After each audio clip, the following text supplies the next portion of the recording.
নমস্কার বন্ধুরা, কেমন আছো তোমরা? সুচিত্রাস ব্লগ থেকে তোমাদেরকে জানাই আবারও অনেক অনেক শুভেচ্ছা ভালোবাসা। নতুন একটি ভিডিও নিয়ে চলে এলাম, আশা করি স্কিপ না করে দেখতে থাকবে।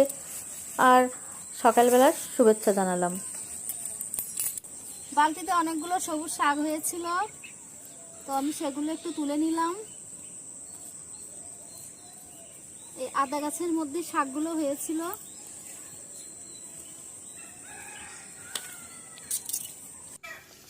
এদিক বাড়ির সামনে চলে এসেছি, তোমাদেরকে এর আগে দেখিয়েছি গাছে একটা বেগুন ধরেছে। আজকে সেই বেগুনটা তুলে নিচ্ছি, যে এটার একটা চপ করব। সকালবেলা আসলে গরম গরম ভাতে কিন্তু ঝোল তরকারি খেতে ভালো লাগে না, কিন্তু আমার প্রতিদিনই ঝোল তরকারি করতেই হয়, যেহেতু তোমার দাদাবাবু সকালের খাবারটা খেয়ে দুপুরের খাবারটা নিয়ে যায়।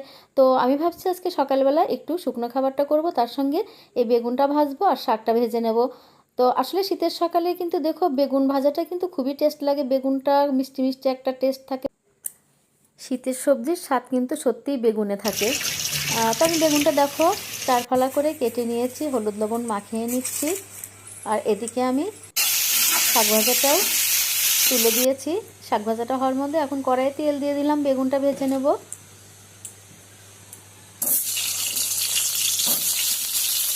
যে বলে শীতে বেগুন খাবো না সে ঠকে যাবে। আসলে বেগুন ভাজাটা গরম গরম ভাতে শীতের দিনে খেতে, বেগুন ভর্তা বলো তরকারি বলো মাছের, খুবই ভালো লাগে। এদিকে শাক যেহেতু ভেজেছি, শুকনা মরিচ তো না ভাজলে চলবে না। আমি একটু শুকনা মরিচ খাই জন্য শাকের সঙ্গে আমি সবার বকা শুনি। তো এটা আমার একটা আসলে লোভ, শাকের সঙ্গে একটু শুকনা মরিচ না হলে ভালো লাগে না। আর এই ঝরঝরে শাক ভাজাটা আমার ছেলেও খুব পছন্দ করে, যদিও এখন বাড়িতে নেই। তো যাই হোক, শাক ভাজা করলেই বলবে কাসুন্দি কি আছে, আর কাসুন্দি যদি না থাকে আমি কাঁচা লঙ্কা দিয়ে লবণ দিয়ে ঝাল ঝাল করে সরিষা দিয়ে ওকে বেটে দিই, সেটা দিয়ে ও ভাত খায়, শাক দিয়ে খুব পছন্দ করে খেতে। সঙ্গে দেখো বেগুন ভাজাটা নিয়ে নিয়েছি, তোমার দাদাবাবুকে খেতে দিয়ে দিয়েছি, চলে গিয়েছে অফিসে। এখন আমিও খাবারটা নিয়ে নিচ্ছি।